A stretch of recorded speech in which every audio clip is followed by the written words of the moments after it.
On the Fintie keyboard here, first go ahead and let's switch the keyboard here to the on position and press the connect button right here.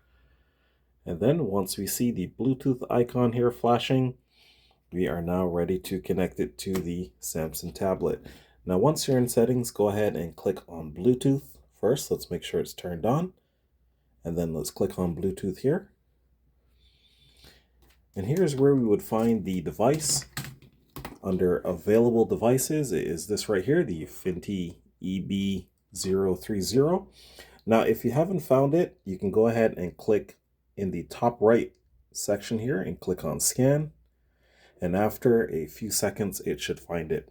Now let's go ahead and click on the keyboard here, click on pair, give it a few seconds, and now it's all connected. And just like that, we should now be able to use the keyboard without any problems here. Let's go ahead and keep scrolling down, scrolling up, and going to the left, and such. And that is how you connect the Fintie keyboard to the Samsung tablet.